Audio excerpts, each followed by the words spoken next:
কেউ কি ভেবেছিল কখনো ফরিদপুরের সেই ছোট্ট ছেলেটি একদিন ফুটবলের নতুন দিগন্তের সূচনা করবে? আজ বলছি বাংলাদেশের ফুটবলের উদীয়মান সূর্যের কথা। ইতিমধ্যে আপনারা অনেকে বুঝে গিয়েছেন আজ আমরা কার কথা বলছি। হ্যাঁ, আমরা বাংলাদেশের নতুন স্বপ্নের সারথি শেখ মোরসালিনের কথা বলছি। মোরসালিন নামটা বললে ভেসে উঠে বসুন্ধরা কিংসের বিপক্ষে মাঠ থেকে দূরপাল্লার সেই গোল, যেটা আপনি কল্পনা করে থাকবেন ইউরোপের ফুটবলে। গোলকিপার জিগো হয়তো অবাক চোখে তাকিয়েছিলেন সেদিন। করার ছিল না তার কিছুই। জনমনে তখন যে প্রশ্ন, কে এই ওয়ান্ডার বয়? ওয়ান টাইম পারফর্মার নাকি আসলে কিছু আছে? 2005 সালে জন্ম নেওয়া মোরসালিন ফরিদপুরের চরভদ্রাসনের আলো বাতাসে বেড়ে উঠেছেন। ফুটবলের প্রতি তার আগ্রহ শৈশব থেকে। আদর্শ মাধ্যমিক বিদ্যালয়ের 6ষ্ঠ শ্রেণীর ছাত্র থাকাকালীন অবস্থায় তিনি একটি স্থানীয় টুর্নামেন্টে অংশগ্রহণ করেন, আর এর মাধ্যমে তার ফুটবলের যাত্রা শুরু করে। 2014 সালে যখন চরভদ্রাসনে অনূর্ধ্ব 12 জাতীয় ফুটবল দলের ট্রায়াল অনুষ্ঠিত হয়, তখন মোরসালিনের উপর নজর পড়ে অভিজ্ঞ কোচ আবুল কাশেম ভোলের। তবে পারিবারিক সমস্যার কারণে মোরসালিন মূল শিবিরে যোগ দিতে পারেননি সেবার। 2015 সালে তার মামা সুবহান প্রামাণিকের সহায়তায় মোরসালিন পুনরায় ফুটবলে মনোনিবেশ করেন। বাফুফে ফুটবল কোচ আব্দুর রাজ্জাক একটি ট্রায়ালের সময় মোরসালিনের মেধা ও সম্ভাবনা আজ করতে পেরেছিলেন। তারই পরিপ্রেক্ষিতে তিনি মালয়েশিয়ায় অনুষ্ঠিত একটি যুব টুর্নামেন্টের জন্য তাকে অনূর্ধ্ব 13 জাতীয় দলে অন্তর্ভুক্ত করেছিলেন কোচ রাজ্জাক।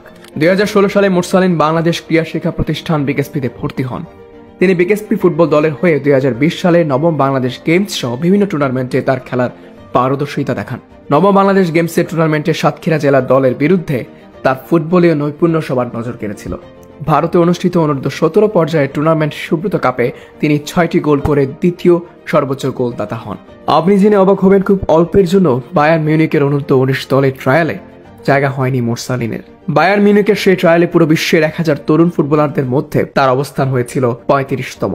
কোভিড-19 মহামারীর কারণে 2019-20 ঢাকা তৃতীয় বিভাগ লিগ বিলম্বিত হয়েছিল, আর সেই লিগে দেখা যায় এক অনন্য মোরসালিনকে। 2021 সালে অনুষ্ঠিত সেই লিগে মোরসালিন আলমগীর সমাজ কল্যাণ ক্রীড়া সংস্থার হয়ে খেলা শুরু করেন।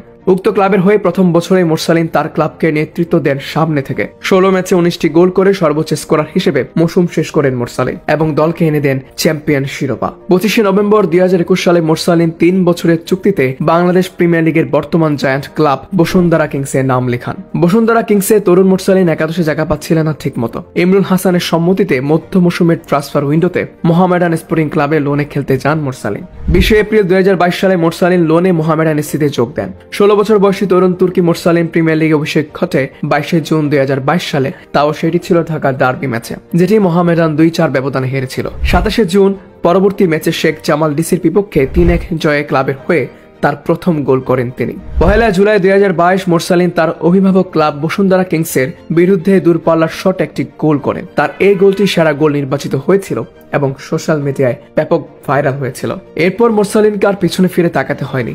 বাংলাদেশ চিনতে শুরু করেছিল একটি অনন্য প্রতিভাকে। মোহামেডানের হয়ে তিনি 7 ম্যাচে করেছিলেন 2টি গোল। মোহামেডান এসসি একাদশে নিয়মিত জায়গায় নিশ্চিত করার পরেও মোরসালিন তার অভিভাবক ক্লাবে ফিরে যাওয়ার ইচ্ছা প্রকাশ করেছিলেন। একটি সাক্ষাৎকারে তিনি বলেছিলেন, আমি লোন থেকে বেরিয়ে এসে বসুন্ধরা কিংসে ফিরে আসতে চাই। নিয়মিত বসুন্ধরা হয়ে সেরা একাদশে জায়গা করে নিতে চাই এবং বাংলাদেশ জাতীয় ফুটবল দলে জায়গা করে নেওয়াই আমার একমাত্র ইচ্ছা।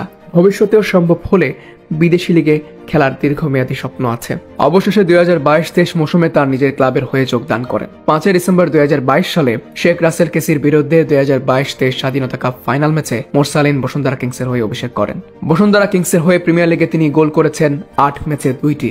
এরপরের গল্পটা তো সবারই জানা। 15 জুন 2023 সালে কম্বোডিয়ার বিরুদ্ধে জামাল ভুঁইয়ার বদলি হয়ে মাঠে নামার মাধ্যমে আন্তর্জাতিক অভিষেক হয় মোরসালিনের। সাফে খেলতে নামলেন দেশের হয়ে মালদ্বীপের মতো গুরুত্বপূর্ণ ম্যাচে। দেখালেন নিজের ভেলকি, চেনালেন নিজের জাত। মালদ্বীপ ম্যাচের পর ভুটান ম্যাচে ডিবক্সের বাইরে থেকে সেকেন্ড ফুট অর্থাৎ বা পায়ে দুর্দান্ত গোল করে বসেন মোরসালিন। এরপর থেকে যেন ক্যাব্রেরার বাজির খোরা এই মোরসালিন। গোল রেশিও তার 0.44, যা বাংলাদেশিদের মধ্যে সর্বোচ্চ। কেভিন ডি ব্রুনাইকে মানেন রোল মডেল এবং আইডল তার মেসি। ডি ব্রুনাইয়ের মতো অ্যাটাকিং মিডফিল্ডার মোরসালিন। তার পাস, ভিশন, শুটিং তার জাত চেনাবে। মাঝখানে অনাকাঙ্ক্ষিত কর্মকাণ্ডে হয়েছিলেন নিষিদ্ধ, ফিরে এসে দেখিয়েছেন নিজের কারিশমা। সদ্য অনুষ্ঠিত ফিফা ওয়ার্ল্ড কাপ কোয়ালিফায়ার ম্যাচে লেবাননের বিপক্ষে দূরপাল্লার গোলটাই আপনাকে মনে করিয়ে দিবে কেন সে আলাদা। এই তরুণ তুর্কিকে যদি কোচ যথাযথভাবে ব্যবহার করতে পারে তাহলে সে যাবে বহুদূর। মোরসালিন সম্পর্কে আপনার মতামত এবং আপনার পরামর্শ, আপনার আকাঙ্ক্ষা জানান কমেন্ট সেকশনে।